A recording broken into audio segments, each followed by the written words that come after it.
and welcome to Circle Sanctuary Network Podcasts, brought to you by Circle Sanctuary, one of the oldest nature spirituality churches in the United States, connecting people of nature-centered paths around the world.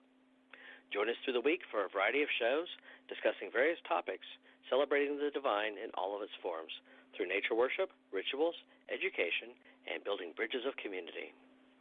Muy bienvenidos y bienvenidas. En esta ocasión les saluda Cristian Ortiz desde México, porque tenemos pues una invitada especial, que es muy especial porque es la productora de Paganos del Mundo, es mi amiga, es mi hermana en diosa y también conduce su propio episodio mensual de Paganos del Mundo. Ustedes ya la conocen, ¿sí? Es Laura González y se preguntarán por qué se han invertido un poquito los papeles o qué pasó aquí. Pues es algo sencillo. Le pedí a Laura que nos compartiera un poquito del Día de los Muertos, del Día de Muertos, del Día de los Difuntos y como se le llame según en la región que nos escuches, porque para los que no sepan, Laura González tiene muchos años dando talleres en la comunidad pagana, neopagana y también en otros sectores acerca de este día festivo, esta tradición espiritual y esta usanza folclórica. Laura González ha impartido talleres en diversos espacios y ha sido también auspiciada por algunas organizaciones para llevar a conocer más sobre el Día de Muertos. Y por eso hemos invitado a Laura a su propio espacio, porque yo no encontraba una persona que nos pudiera platicar más a fondo y de forma tan bonita y detallada sobre esta hermosa festividad. Muchas gracias, Laura, por estar acá y también me digo más bien, pues no sé cómo recibirte a tu propio espacio. Bienvenida a tu casa, pásale. Pásale a tu casa. Claro, quédate el tiempo que quieras, ¿no? Oye, pues muchas gracias por invitarme, por acompañarme, por ser mi... Por proponerte que tú fueras la que nos hablaras de este tema. Claro, y como siempre mi partner in crime, dicen acá, ¿no? Mi compañero de crimen, mi aliado, obviamente. Porque fíjate que me gusta muchísimo, obvio, hablar de Día de Muertos, me fascina hablar de Día de Muertos, es una obsesión, una fascinación que tengo desde niña, y sin embargo, lo que me cuesta mucho trabajo es hacer los programas yo sola. A pesar de que me encanta hablar en general y hablar de Día de Muertos en particular, hablar yo sola, grabar yo sola un programa siempre me causa, yo no sé tú cómo le haces y lo haces tan bien, colega, que yo te admiro tantísimo, pero yo no puedo hacer un programa yo sola, me cuesta mucho trabajo. Entonces, pues aquí no solo me estás haciendo una gran compañía, pero me estás haciendo un gran favor porque me ayudas a abordar el tema de manera más dinámica, ¿no? Pues yo encantado de estar en este tipo de temas y espacios, siempre sobre todo a tu lado, que es súper disfrutable. Tenemos muchos años trabajando en comunión, en hermandad, y vamos a entrarle directo, sí, a este tema tan bonito que estamos celebrando, porque se celebra. Esto es una celebración y hay que entenderlo, es una gran fiesta que ha trascendido los límites de México y Latinoamérica y ya la encontramos en muchos otros países donde hay mexicanos, donde hay mexicanas y donde se lleva esto. Bueno, se ha hecho muy famoso también por el tema del cine, de la filmografía que ha asociado pues su guión a este tema. Entre los más famosos de los últimos tiempos a nivel pop, pues fue Coco, ¿no?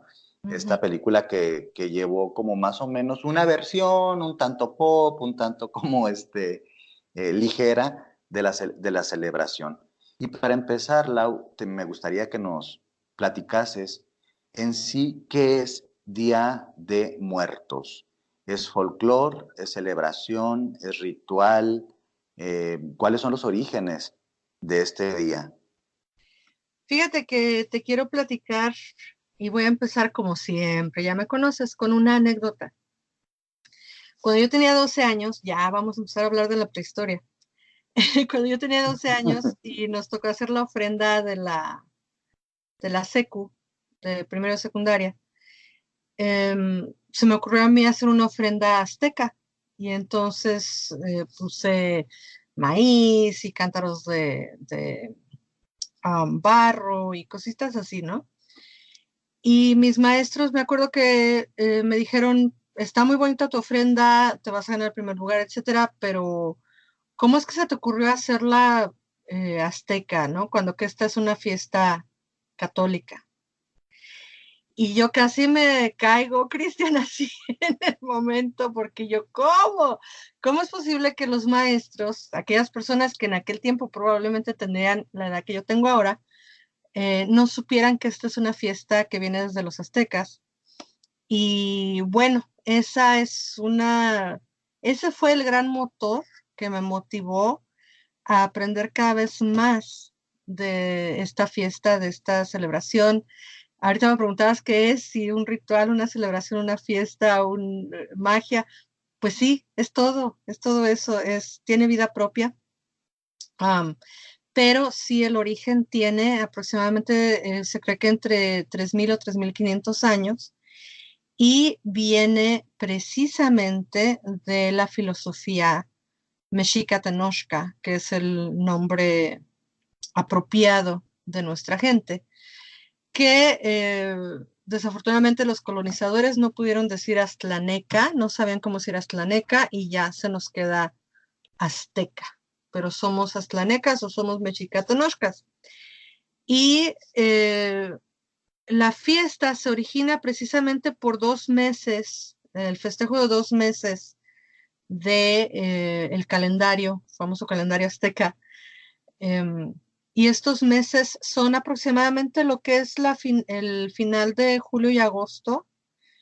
Varía, obviamente va variando un poquito el calendario, pero son los festejos que son los meses que tienen por nombre Tlazochimaco y Xocohuetzin, y las fiestas que se celebran son el Micahuitl y el Hueymicahuitontli, que son la fiesta de los muertos chicos y la fiesta chica de los muertos. Fíjate cómo las cosas se van perdiendo en las traducciones.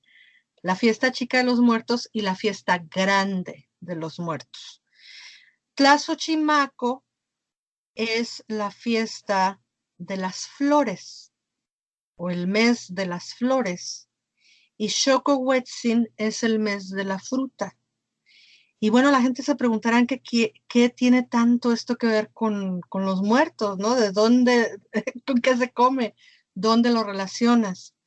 Bueno, nuestra gente tenía unos idiomas y unas maneras de comunicarse muy hermosas, 100% metafóricas y hermosísimamente visuales.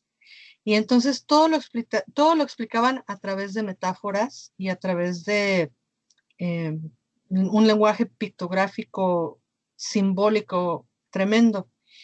Y cuando ellos hablaban de la flor o hablaban de florecer, la mitología o el sentido que se le daba era el crecer, el florecer como ser humano, el estar pleno, el estar en plenitud, el tener el corazón florido. No quería decir que tu corazón estaba aflorando hacia afuera y te estabas muriendo. Tener el corazón florido quería decir que eras una persona feliz, plena, realizada, un adulto joven, por así decirlo, ¿no? Eran las flores. Y esas flores iban a dar un fruto, ¿no? Y ese fruto, pues es lo que haces con tu vida. ¿Qué dejas como persona? ¿Qué le dejas como legado a este mundo? ¿Cuál es el fruto que tú das? Y luego entonces de dar en fruto, ¿cuál es la semilla que viene del fruto que tú dejaste acá? Y no nada más tiene que ver con cuántos hijos vas a tener, cuál es tu semilla, cuál va a ser tu legado en descendencia biológica. Tiene que ver, son metáforas que van más allá de un significado, eh, digamos, muy literal. Tiene que ver con un pensamiento muy amplio, ¿no? Y entonces, pues están hablando del legado como persona, cuál es tu fruto, qué le dejas a la comunidad, qué le dejas a la humanidad, qué le dejas a la tierra, qué le devuelves a la tierra. Y pues obviamente este ciclo es de vida y muerte, de transformación y renacimiento. Y por lo tanto, se relacionaba con estos seres míticos y con este lugar fantástico que es el Mictlán. Pero el Mictlán no es un lugar, Cristian. El Mictlán, si tú te metes a un buscador de Google y pones Mictlán, pues te van a decir que es el inframundo de los aztecas, ¿no? O el infierno de los aztecas. Y no, hemos entendido mal, las traducciones están mal, y el Mictlán no es un lugar, sin embargo, es un estado del ser. Decía el maestro Arturo Mesa Gutiérrez en uno de los en una de las magníficas clases que ha venido a dar aquí a Chicago, que uno de los ancianos con el que él empezó a aprender el lenguaje en la sierra, una vez le señaló a una plantita que se estaba muriendo arriba de un refrigerador y le dijo, mira, esa plantita ya está en Mictlán. Y le señaló a la plantita muerta. Y no le dijo, ya está en Mictlán, le dijo, ya está haciendo Mictlán. O sea, el Mictlán es el proceso de morir. Y entonces Mictlantecutli y Mictlancihuatl, o Mictecacihuatl y Sontemoc, como les quieras decir, porque son 4 nombres de 2 procesos, son procesos fisiológicos de nuestro cuerpo. Sí, nuestros ancestros tenían ese conocimiento profundo y entonces se decía que Mictlantecutli y Mictlancihuatl son los procesos que suceden en nuestro cuerpo cuando descansamos, cuando vamos a dormir. El proceso masculino, Mictlantecutli, aquel que se puede ver hacia afuera de nuestro cuerpo, que lo percibimos con nuestros ojos, lo escuchamos, lo vemos, y Mictlancihuatl, que es el proceso femenino que está adentro de nosotros, que es lo intuitivo, es ese momento en el sueño profundo, cuando estamos moviendo los ojos, donde nuestro cuerpo se repara a sí mismo. Esa es Mictlancihuatl, la esencia femenina. Y entonces imagínate que ellos, como repito, el lenguaje es simbólico, pictográfico, metafórico, sagrado. Llegan los colonizadores, no entienden ni papa, y como ellos ven el mundo bajo este entendimiento de dioses, diosas, templos, infiernos, inframundos, pues obviamente traducen mal porque no tienen los conocimientos que tenían nuestros ancestros y se queda como, le hacen una fiesta a la muerte, le hacen una fiesta a los muertos y estos son los señores del inframundo y mira qué terrible que hasta el corazón se le está saliendo la panza. Y pues nada que ver, estamos hablando del proceso natural de la vida, muerte y renacimiento. Y entonces cuando nos vamos a dormir, Cristian, cuando tomamos una siestecita, 5 o 10 minutos, pues nos vamos al Mictlán. Cuando en la noche descansas tu cabecita en la almohada a dormir 6, 7, 8 horas las que puedas, y digo las que puedas porque no toda la gente podemos dormir rico, cuando menos 1 hora de esas o 2 estás en sueño profundo, en sueño REM, y es cuando estás en el Mictlán. Y vamos a estar yendo a Mictlán cada que dormamos y de repente un día vamos a quedarnos haciendo Mictlán y ya no volvemos. Así es que bueno, ese es el origen de la fiesta y las 2 partes más emblemáticas, simbólicas y significativas que siguen hasta el día de hoy en todos los festejos de muertos es la flor y es el fruto. Ahí está el origen. La flor y el fruto. Entonces, estos 2 procesos, que es Mictlantecíhuatl y Mictlantecutl, son procesos que podrían decir la pequeña muerte y la gran muerte. ¿O cómo lo ves tú? la muerte percibida por fuera, cómo va muriendo lo que está afuera, lo que entendemos afuera, y cómo se va reparando y se va desechando lo que está por dentro, que es Mictlancihuatl o Mictecacihuatl, el aspecto femenino. Para Que es una visión, que es una visión altamente cíclica de la existencia y no tanto como lo traían los españoles, en donde la muerte buscaba un resurgir, pero en una vida no terrena, en una vida inmaterial. Entonces, este tipo de visiones simbólicas está más cercana a la ecosustentabilidad o tradiciones de la tierra. Pero por supuesto, nuestros ancestros eran sumamente ecoconscientes y de hecho los muertos que se encontraban en vasijas, pues era porque los metían en vasijas de barro y los metían adentro de la tierra a que se descompusiera el cuerpo y se absorbiera a la tierra y la tierra volviera a tomar aquellas células, nutrientes, etcétera, etcétera, todo lo que se necesita para tener una tierra fértil y sana. Y los colonizadores eran tan ignorantes que ven a la gente en vasijas y dicen, no, pues se lo van a comer. Claro. Son Y caníbales. esta es una, sí, son caníbales y estas visiones siempre como alarmantes de la otredad, ¿no? De lo extraño, de lo diferente. Siempre desde la alarma, no desde el reconocimiento de su riqueza cultural, siempre viendo desde la minimización. Y pues sí, flor y fruta, vida, muerte, transformación. Un ciclo perpetuo en donde estábamos danzando y a partir de esta cosmovisión, tengo entendido, después empieza a generarse los sincretismos que dan por resultado visiones actuales de lo que es el Día de Muertos. Vamos a Exacto. hacer una pequeña pausa, ¿sí? Y vamos a retomar esto en un momentito. Sigan con nosotros.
Estás escuchando Paganos del Mundo, creando puentes de unión en la comunidad pagana internacional. Continuamos con más. No te despegues. Y ya estamos de vuelta con Laura González y esta interesante plática acerca del Día de Muertos. Bueno, Laura, y en estas visiones como originarias o de los pueblos de las tradiciones madres de Mesoamérica, ¿en qué momento se empieza a llevar las ofrendas? ¿En qué momento se empieza a generar el pan de muerto? ¿En qué momento las calaveritas se empiezan a construir tanto desde la poesía popular, ¿no? A través de estas rimas preciosas y empieza a integrarse toda una visión, pues vamos a decir, sincrética de esta festividad, tradición espiritual que viene de los pueblos originarios. ¿En qué momento se empieza a transformar en la festividad actual? Pues fíjate que para empezar, te tengo que decir mi chiste porque si no reviento. México es el país más pagano que yo conozco. No les digas a los mexicanos, ¿eh? Creen que son católicos. Y digo este chiste a modo de chiste, con mucho respeto, pero con mucha realidad. Tenemos que mirar hacia la historia. Los colonizadores que llegan a América, los españoles que llegan aquí a destruir y a subyugar a un pueblo y a una cultura muy rica y mucho más adelantada que ellos, vienen con un catolicismo que viene con un ADN pagano tremendísimo, porque Claro. sabemos muy bien que la cristiandad no se conservó puramente como, no era la cristiandad de Constantino, ¿no? Ya el catolicismo que llega a México trae un ADN con un montón de influencias druidas, germánicas, de Roma, de Italia, etcétera, ¿no? De Grecia, celtas. Y entonces este catolicismo que llega a México ya llega con un montón de fiestas que tienen un ADN pagano, europeo, ¿no? Eurocéntrico. Sí, el tema de los santorales, ¿no? O Sí, sea, ya venían con toda esta visión de los santorales que eran reminiscencias y sincretismos, combinaciones religiosas entre lo hegemónicamente cristiano-católico y las usanzas de los paganos o de la gente, vamos a decir, que estaba enraizada a la tierra. Entonces, uh-huh, muchas divinidades, santos y santas tenían como esta, como dices tú, este ADN pagano, ¿sí? uh-huh. Y pues el tema es que uno ni se entera, ¿verdad? O sea, finalmente los pueblos cargan a sus dioses, a sus diosas en la piel y en el folclore. Y aunque la hegemonía te diga, sí, esto es cristiano, esto es católico, o esto es lo que fuese, finalmente puede mucho más la tradición folclórica en los contextos religiosos. Claro. Y entonces lo que le pasa al festejo del Güey Micahuitl y el Micahuitontli es lo que le pasó a Samhain, el Samhain original de los celtas, ¿no?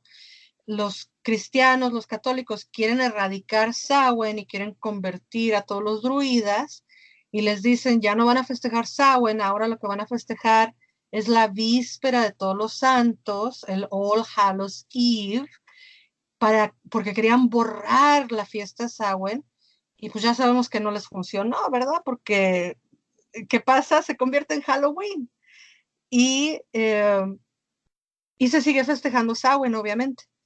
Pero cuando llegan a México, dicen, para convertir a estos mexicas, a estos aztlanecas, aztecas, pues les vamos a decir que en vez de tener su fiesta grande el, en el Tlazochimaco y su fiesta chica y la fiesta grande en el Chocohuetzin, pues los vamos a pasar al Día de Todos los Santos y al Día de todos los de todas las almas, de todos los fieles difuntos y de todas las almas. No, no sé cómo se llaman las fiestas cristianas, pero es De los fieles difuntos. el primero y el 2 de noviembre. Y en un accidente de traducción, en vez de ser la fiesta chica de los muertos, se convierte en la fiesta de los muertos chicos y en la fiesta de los muertos grandes. Y entonces tienes que Que resumir. paradójicamente termina en la misma víspera de Todos los Santos, que a la vez estaba encubriendo, ¿sí?, las usanzas druidas, ¿sí?, y celtas del Samhain. O sea, Exacto. queda en la misma víspera estacional. Y entonces yo aquí lo que le digo a la gente, ojo, mucho, mucho cuidado. Yo, Laura González, que me he educado, sé que es una cosa, sé que es la otra, sé de dónde viene, bla, bla, bla. Tengo aquí mis decoraciones de Halloween, hago mi festejo de Samhain y hago mi festejo de Día de Muertos. No es lo mismo. No. Halloween no es Samhain, Samhain no es Día de Muertos no es el Halloween mexicano. No nos confundamos, son fiestas Claro. muy distintas que convergen, a querer o no, en esta hambre de poder y de erradicación de los católicos. No les funciona, no les funciona querer erradicar fiestas porque las hacen más grandes. Y entonces la gente dice, bueno, pues si ya no podemos festejar todo el mes, pues hay que festejar en grande estos 2 días. Que en Y México eso no pasa, porque realmente empezamos a celebrar, a conmemorar y a disfrutar de estas festividades prácticamente desde octubre. Y luego todavía pasando el 2 todavía nos quedan, vamos a decir, bastantes pachanga y fiesta, tanto en los cementerios como en las ferias de los muertos o las ferias del hueso. O sea, realmente casi nos tomamos todo un mes. ujú, ujú. Y qué fantástico, ¿no? Que a querer o no, aunque un poquito tarde en el calendario, porque realmente em, tanto movieron Samhain, porque Samhain era más como en agosto, ¿verdad? Y lo mueven para octubre. Pues igual, el Día de Muertos, Tlazochimaco y Xocobetzin son en agosto y septiembre y los mueven hasta noviembre. Eh, Nos mueven la fiesta de fecha, pero no nos mueven la tradición de la sangre, ¿no? Yo lo que le digo muchas veces a la gente aquí en Estados Unidos es, en México puedes ser católico, cristiano, ateo, judío, no pagano, pagano, druida, celta, ateo. Todos los mexicanos festejamos el Día de Muertos, porque es una fiesta que es parte de la espiritualidad y del folclore mexicano, pero no necesariamente parte de la religión. O no para todos Totalmente. es una fiesta religiosa. Hay mucha gente que la festeja como una fiesta secular. Y Totalmente, creo que mayoritariamente fuera de México, así es como se celebra y creo que también mayoritariamente dentro de México, en los contextos urbanos, se vuelve secular, pero cuando nos metemos muy más al México profundo, ¿sí? Al México del pueblo, al México del rancho, de la localidad rural, sí encontramos que tiene todo una visión mística y espiritual en donde hay una convicción de las personas de que están vinculándose del otro lado del velo y con lo que está del otro lado del velo. así es. Y de ahí vienen, porque es donde me preguntabas, ¿verdad? ¿De dónde vienen estos sincretismos tan que te quedas con el ojo cuadrado? Perdónenme la expresión, pero yo me emociono mucho, ¿verdad? Eh, pues vienen precisamente de la conquista, de la colonia, del catolicismo. El papel Que no es picado. conquista, Laura, no es conquista, Laura. Acuérdate que mucha gente se nos ofende porque dicen que sí, los pueblos que vinieron de fuera, específicamente el español, no vino a conquistarnos, vino a cristianizarnos y a civilizarnos porque éramos, por lo que veo, incivilizados.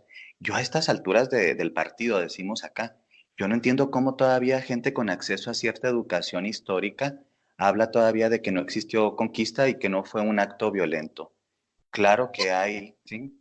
No, no, pues perdóname, pero hasta lo he escuchado en los mismos contextos paganos, que la gente dice, muchas personas españolas, que amo a mis hermanos españoles, a mis hermanas españolas, y ninguno de ellos nunca los he escuchado decir algo por el estilo, pero sí me toca ver en redes sociales y en foros de opinión que dicen que no, que México no fue conquistado por los españoles, que eso no sucedió, que no hubo, sí, un genocidio. Entonces yo digo, bueno, entonces no sé qué fue, como una fiesta de fin de semana, no, no entiendo. Llegaron bien buena onda a decirnos, ay, háganse católicos, no sean mala onda. Ese es tema para otro programa. pero sí estaba muy grande porque acá en Estados Unidos, fíjate que ya nos acostumbramos a decirles que son colonizadores y así ya les decimos colonizadores y vinieron a colonizar y vinieron a llevarse un montón de oro y un montón de riqueza y toda la riqueza que está en España es el oro mexicano. Así es que bueno, Gran parte. ese es otro tema. Pero sí, cuando vienen, pues nos heredan sus miedos, nos heredan sus enfermedades horribles eh, y nos heredan sus catolicadas, sus tradiciones católicas que son paganas, que tienen mucho que ver con casualmente los elementos. A ver, ¿qué tendrá que ver los elementos con Cristo Jesús y todo ese rollo? Yo no sé, pero vienen estos elementos que vemos ya en las ofrendas modernas, que eso sí, para que veas, llegaron de la Iglesia Católica, como el papel picado, para que se mueva el viento y nos traiga las almas y se purifique el espacio. Aquellos velones cirios grandísimos para que esté el elemento fuego, que purifique y que le dé la luz al difunto para que llegue y el elemento agua para que purifique y para que venga el muertito a tomar y a limpiarse y a santificarse con el agua bendita. Y está la flor, el pan, la masa, todo lo que viene de la tierra. Elementos que están muy enraizados en el pensamiento mágico del mundo clásico, Exactamente, que es precristiano. exactamente. Y que lo Ujú. cristiano es que, págalo. Y entonces, todos estos elementos se cree que ya se van adhiriendo. Hay una gran polémica, Cristian, en cuanto a la calaverita de azúcar.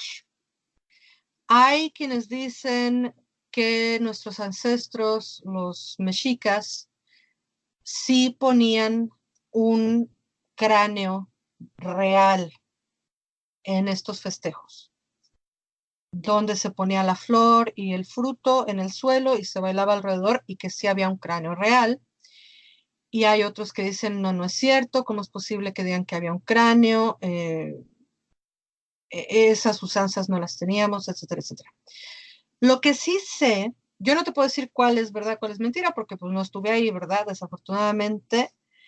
Lo que sí te puedo decir es qué significa el cráneo. Y lo que significa el cráneo es descanso. Cuando tú te fijas en el collar que tiene Coatlicue, se ve una mano, un corazón, un cráneo, una mano, un corazón, un cráneo, una mano, un corazón, un cráneo, va alrededor del cuello de Coatlicue. Ese collar es un reloj y ese reloj te está diciendo, en un día es bueno que trabajes, busques algo que te dé gozo, trabajes, descanses, trabajes, busques algo que te dé gozo, trabajes, descanses. Entonces, cada que ves un cráneo, una calavera, como le decimos, pues están hablándote del descanso diario, momentáneo y eventualmente del descanso eterno, ¿no? El cráneo, los cráneos, las figuras de Mictlantecutli y Mictlancihuatl o Mictecacihuatl se ponían, sí, en los festejos como un recordatorio de lo importante que es tener el corazón florido, como el corazón de Mictlantecutli, que se le sale de la pancita, y hablar por ser responsables de nuestras acciones, por eso las manitas están levantadas, y buscar el gozo, por eso la Mictecacihuatl tiene el pelo chinito y los montones de cráneos como la coronita, porque ella está hablando del descanso y de algo sensible, de lo que ella hace por dentro, que es reparar nuestro cuerpo. Entonces, es bien importante el cráneo, no tiene nada malo, no tiene nada de demoníaco, no tiene nada de todo eso que se le pone al cráneo, a la calavera, y tiene sí mucho que ver con nuestro descanso y la regeneración del cuerpo, la sanación del cuerpo, que ya la ciencia nos comprobó, la ciencia moderna ya cachó que efectivamente el cuerpo se regenera a la hora de dormir. Y entonces el cráneo, por eso la calaverita es tan importante. Y entonces la calaverita se dice que pues no vamos a poner calaveritas de veras, pues vamos a poner unas calaveritas y pues las vamos a decorar, ¿verdad? Para que no se vean tan tétricas y tan espantosas. Y entonces las empiezan a decorar y el dulce con el que se hace, pues obviamente viene la repostería española, ¿no? Que la repostería española y la cocina tradicional mexicana, mexica, se casan y crean lo que es la actual comida tradicional mexicana, que no es la comida de nuestros pueblos originarios, porque nuestros pueblos originarios pocas veces o casi nunca comían carne, comían chapulines, pero no comían puerco ni animales. Y entonces lo que le llaman ahora comida mexicana, pues no lo es. Pero en esa mezcla culinaria, pues surgen las calaveritas de azúcar y se convierten en el emblema, ¿verdad? Y lo que no sabemos, porque no nos informamos, es que esa calaverita de azúcar es Mictlancíhuatl y es Mictlantecutli. Siguen acompañándonos en el festejo del ciclo de la vida. Es maravilloso. Totalmente. Y de esas calaveritas pasamos a las otras calaveritas, a las calaveritas de palabra, de espíritu, de poesía. ¿En qué momento se empiezan a integrar, sí, estas hermosas piezas de arte popular, inmaterial, claro está, dentro de la usanza?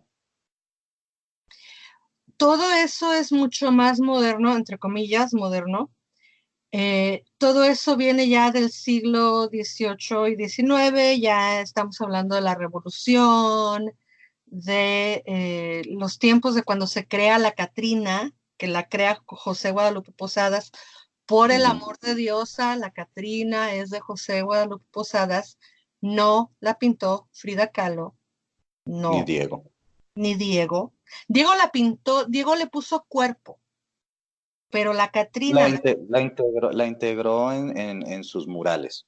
así es, pero la Catrina original, que de hecho se llama la Calavera Garbancera, era Así es. una imagen creada por José Guadalupe Posadas, que era un litógrafo magnífico, como en México hay una escuela de litografía tremenda, maravillosa, y José Guadalupe Posadas fue el original, y Frida se inspira, y te estoy diciendo se inspira entre comillas, le roba. Frida se inspira muchísimo de Posadas, y Frida hace calaveritas también, y esqueletos, y etcétera. No, es que yo no quiera a Frida, pero honor a quien honor merece. No, Y finalmente Frida recopiló en gran parte de su obra mucho del folclore y de la imaginería mexicana tradicional. así No es, es tanto un robo, sino sí, una integración de figuras que estaban pues, en la mente colectiva y en el folclore mexicano. así es. Pero en esos tiempos, fíjate, de la revolución y donde las aguas estaban muy turbulentas y México estaba creyéndose muy afrancesado, empieza la sátira política Y y, ahora muy agringado.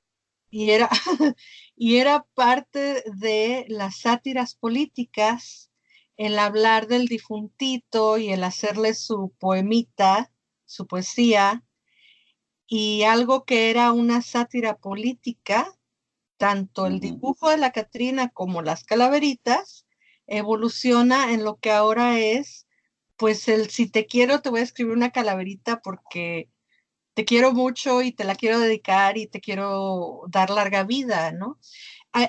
Fíjate que una de las cosas que más les cuesta trabajo entender a la gente acá en Estados Unidos es, y literal una persona me lo dijo, que alguien llegó y le regaló una calaverita de azúcar con su nombre y que esta persona se súper friqueó, no supo qué hacer. Y yo, te quieren mucho. Quien te lo regaló te quiere mucho. buscó a alguien que hiciera la calaverita de azúcar y que le pusiera tu nombre. Imagínate, qué honor. Te están dedicando larga vida, ¿no? Es que, es que de pronto como que la gente se confunde con esto y me toca ver comentarios de que hasta lo asocian a la santería, ¿sí? O al vudú, ¿sí? Las calaveritas que tenemos dentro del folclore mexicano y la realidad es que no tienen una interconexión pues directa, fueron como reinterpretaciones que se hicieron a través de los procesos migracionales. No Exactamente. tienen nada que ver con eso, no tiene que ver con un hechizo o con magia, ¿sí? Tienen que ver más con una intención tanto estética como manifestación cultural. Y pues sí, dejar bien en claro, no tenemos nada que ver en ese sentido con el vudú, que no tiene nada de malo esa tradición, pero No, no tiene nada que ver. no. Y en honor a la verdad, Cristian, no hay nada más universal, absolutamente nada más universal que el cráneo. O Que la sea, muerte, la muerte porque finalmente es a donde todos vamos. Pero déjame que hagamos un pequeño corte y ya volvemos para que nos expliques un poquito más acerca ahora sí de los elementos físicos y decorativos que lleva el altar de muertos. Ya volvemos.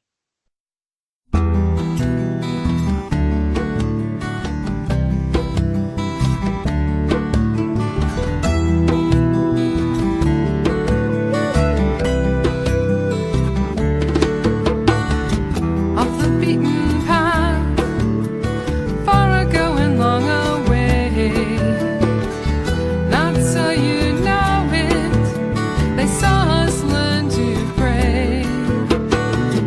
Just a step away, just a breath away, we dance here the Fey ones. We speak to you in ancient language. We see you, can you see us? We are the smoking fire. We are the uneasy feeling in your bones. Out of the corner of the eye, out of the corner of the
Estás escuchando Paganos del Mundo, creando puentes de unión en la comunidad pagana internacional. Continuamos con más. No te despegues.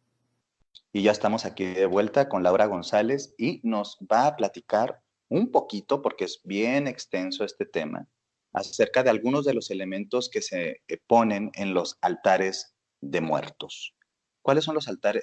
Más bien, ¿qué es un altar de muertos? Y más o menos qué elementos y qué significados tiene. Pues fíjate que el altar también tiene su origen en las tradiciones mexica-tenochcas o aztecas, porque a la gente cuando se le enterraba con algunas de sus pertenencias. Y a diferencia de los egipcios que enterraban a sus muertos con sus pertenencias para que se fueran a trabajar en el otro mundo, los aztecas enterraban a sus muertos con sus pertenencias a modo de hacer una, digamos, como el marcador de la tumba, ¿no? Ujú. Como ahora te ponen en la tumba, ¿no? Aquí yace fulanita de tal, vivió de tal año a tal año, fue madre, esposa y, no sé, física, bióloga o lo que sea. Pues en aquellos tiempos nuestros ancestros enterraban a una persona que si era, por ejemplo, músico, pues lo iban a enterrar con su flauta, ¿no? O con su tambor. O si era danzante, lo iban a enterrar con su atavío de danza o algo así. Era como un indicador de lo que fue la persona en vida. Y eso evoluciona y se traduce en lo que ahora vemos como estos magníficos. No hay nada más hermoso que estos altares de muertos, ¿no? De 3 niveles, de 5 niveles, de 7 niveles, cada uno tiene su explicación mística, mágica y esotérica. El más común que vemos es el de 3 niveles y se dice que tradicionalmente el de 3 niveles representa lo que es el mundo de abajo, el mundo terrenal y el mundo de arriba, ¿no? Celestial. Porque precisamente pues estamos entre los mundos, estamos moviéndonos entre las dimensiones y esas son las 3 dimensiones que están representadas en el altar. Obviamente la flor, obviamente el cempasúchil, ya dijimos por qué. Obviamente la fruta de temporada, que va a ser la manzana, la naranja en México, o cualquier fruta temporada. Y ya con este sincretismo de nuestros queridos colonizadores, no queridos, estoy siendo sarcástica, eh, con el sincretismo católico, pues ya vienen otros elementos, como decía yo, el papel picado, que se hace el arco de papel picado, que es el arco por donde van a llegar las almas, eh, y para que lo mueva el aire y para que lleve como guía a estos difuntos que vienen, el vaso de agua o un cantarito con agua para que se laven, eh, el pan de muertos, tradicionalísimo pan de muertos, que yo vine a aprender acá en Estados Unidos, que el pan de muertos no es nada más el redondito que tiene los huesitos, que también en otras partes y en otros estados de la inmensa República Mexicana, se hacen otros panes y creo que en Michoacán, y mejor no te digo dónde porque no me acuerdo dónde, se hace un pan que es la forma de una persona como si fuera envueltita, como si fuera un niño envuelto, literal, un bebé. Es una persona que está como envueltita en una mantita y esa es la forma con la que se hace el pan de muerto tradicionalísimo. Y el pan de muerto antes se ponía como estatus, ¿no? Los ricos que tenían el modo, el dinero de hacer el pan, ponían el pan en la ofrenda. Y afortunadamente, pues ahora la gran mayoría de la gente tiene dinerito y se puede comprar un panecito de muertos y pone el pan de muertos y ya no es una señal de estatus. Pero antes era como una muestra del estatus, del poder adquisitivo de la persona que ponía la ofrenda. Y obviamente también se van colocando lo que son recuerdos, momentos del difunto o los difuntos. Eh, por ejemplo, aquí yo le digo a la gente, pues en el altar de muertos Si van a recordar a Laura, pues unas cartitas de tarot, una botellita de roncito, por favor, la soda que me fascina, que es la coca de dieta, em, y así, ¿no? Las cositas que le gustan a Laura. Un micrófono, una computadora, por favor, un teléfono, algo, para cuando venga mi alma yo esté ahí googleando cosas o haciendo un podcast desde el inframundo, que ya son elementos más modernos. Pero volvemos a lo tradicional, los cirios, las velas, eh, velas, igual para marcar el camino. En pueblos, en lugares muy rurales en México, donde el cementerio es el cementerio de la comunidad, todavía ponen el camino de flores de cempasúchil eh, desde la tumba del muerto hasta la casa donde vive la familia del muerto. Eso es algo magnífico que solo puedes ver, por ejemplo, en Oaxaca, en Janitzio, en Michoacán, lugares donde todavía se conservan esas tradiciones muy antiguas. ¿Qué se me está olvidando? Cirios, papel pan de muertos y obviamente pues la comida. Es que Y el México, agua. el agua y la comida, es que México es comida. O sea, la comida tradicional y la comida que se cree que se debe hacer la comida un día antes para que vengan los muertos y recojan los nutrientes de la comida y entonces al día siguiente ya sin nutrientes, esa es la creencia, nos la comamos los que estamos vivos. Porque como la fiesta no es para nosotros, los nutrientes de la comida no nos van a llegar a nosotros. Y entonces Esperemos que las calorías tampoco nos lleguen, ¿verdad? no, sí Porque que se come mucho estos días. Creo que en la mayoría de las partes de México nos damos como las vacaciones perfectas claro, para comer lo que queramos. pero sí las calorías las necesitamos, Cristian, para hacer todo lo que queremos en la vida. Ahorita que yo tengo hablando ya como 40 minutos, necesitas un montón de calorías hasta para hablar. Así es que bueno, nutrientes, calorías y de todo, ¿no? Y yo me acuerdo muy vívidamente, me acuerdo de una vecina que yo tenía que era de Oaxaca, allá yo soy de México DF, y me acuerdo que esta señora hizo una olla, pero tremenda, enorme de barro, de mole, y entonces puso su olla en el piso junto a la ofrenda, pero no podíamos comer hasta el día siguiente, o sea, ya que pasaba la medianoche ya podíamos comer. Y bueno, tremendo, una fiesta tremenda que le hicieron al muerto en esa casa. Cosas que yo he ido aprendiendo con el tiempo, porque como yo soy de la Ciudad de México, no estaba yo muy empapada de todas estas cosas tan tradicionales y tan eh, de los pueblos chicos, de los pueblos donde la mal llamada civilización no ha llegado, que qué bueno que no ha llegado porque se conservan las tradiciones. Y entonces, pues la comida es lo más importante, yo creo. Y obviamente, la foto del muerto, ¿verdad? Que en Coco nos dijeron que lo más importante era la foto, porque la foto es el pase para que puedas ir entre los mundos y te recuerden. Obviamente es Hollywood, no odien a Coco, por favor.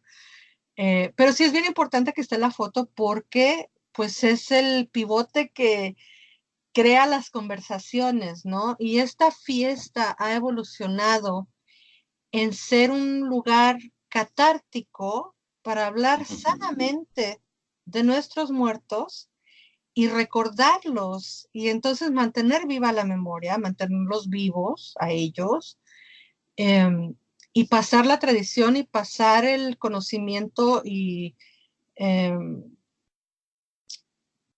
el, la semilla, aquella semilla de la que hablábamos al principio del programa, hablar de qué semilla dejó el muertito del que está ahí la foto, para que la florecita chiquititita de 5, 6, 7 años que anda por ahí, una florecita apenas creciendo, absorba la semilla que dejó el muerto que se murió hace 20, 30 años, que era el abuelito o el tatarabuelito. O sea, continuamos con la semilla la flor, el fruto, etcétera. O sea, es algo fantástico que a 32 años de estarlo investigando y hablando de él y dando estas clases, todavía no soy la experta que quisiera ser.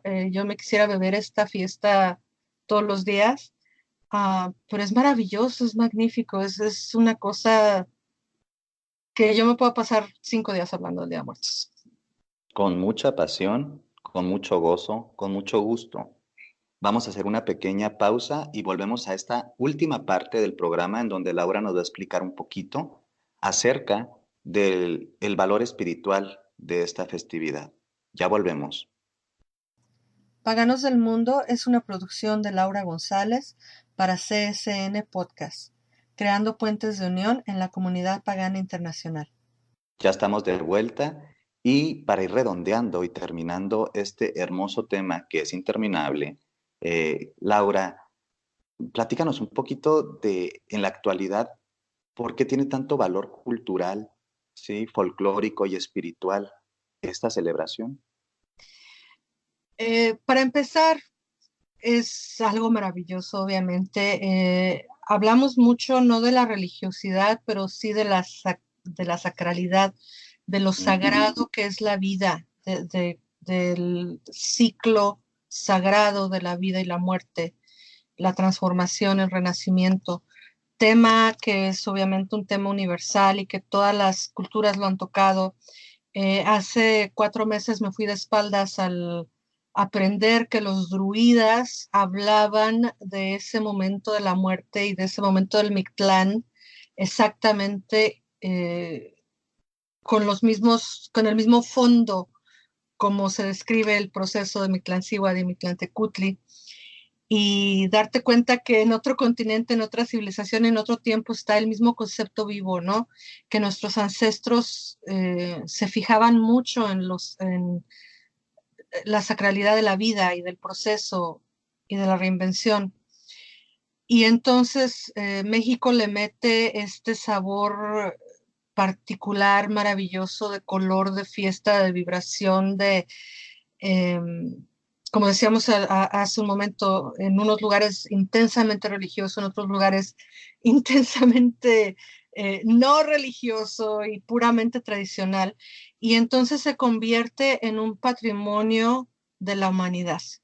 Tiene, creo que, no tengo mis notas enfrente de mí, pero creo que tiene como 15 o 20 años que se hizo Sí, fue patrimonio. declarado como Patrimonio Inmaterial de la Humanidad según la UNESCO. Así es. Y entonces, obviamente, pues eso, la gente que no tenía la mirada en Día de Muertos pone la mirada. Y yo creo, Cristian, voy a hablar de algo muy delicado que es la apropiación cultural. Yo creo que desafortunadamente en estos tiempos hay muchas personas que están muy separadas de sus ancestros o de sus tradiciones ancestrales, de sus linajes, y estamos muy hambrientos de conectar con de dónde venimos.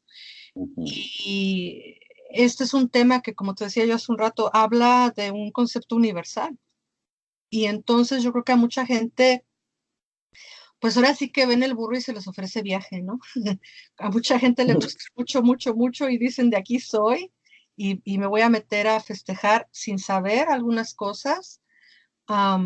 Y que la cura de la apropiación es la educación. Apreciación es maravilloso, apropiación es algo muy feo. Yo, la verdad, fue súper simpático porque un montón de gente estaba esperando a que yo viera la película de Coco y estaban así como que nos gusta, no nos gusta, la vamos a odiar, nos va a gustar, ¿qué onda, Laura? O sea, ¿cuál es tu opinión, no? Y yo lo que le decía a la gente fue,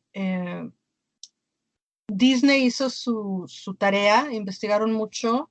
Hay muchas cosas que sí tienen mucho que ver con el Día de Muertos en México.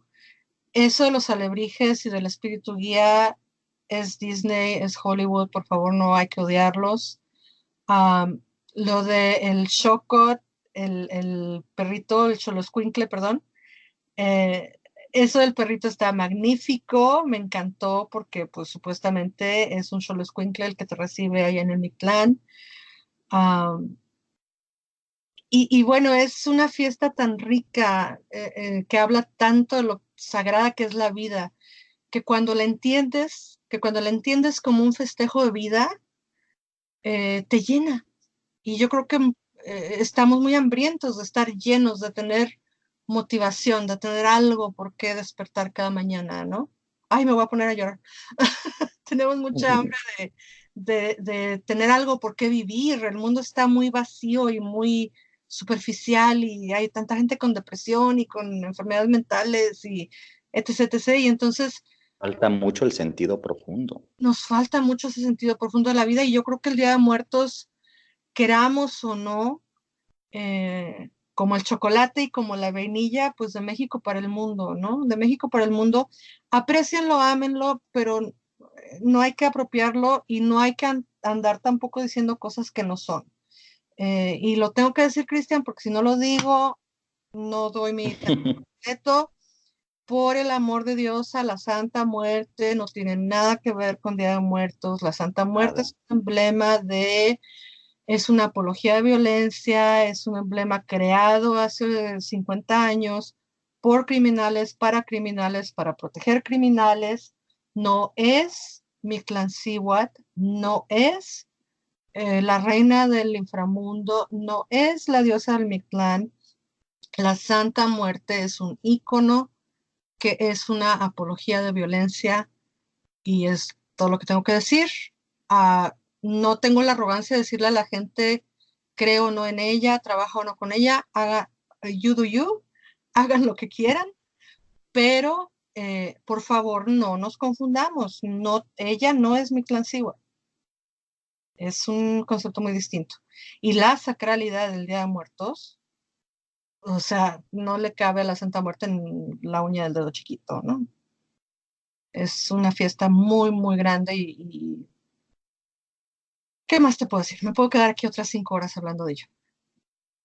Y eso sería genial, pero pues se nos ha ido el tiempo y creo que nos has clarificado muchas dudas simbólicas, históricas, culturales acerca de esta hermosa celebración del Día de Muerto.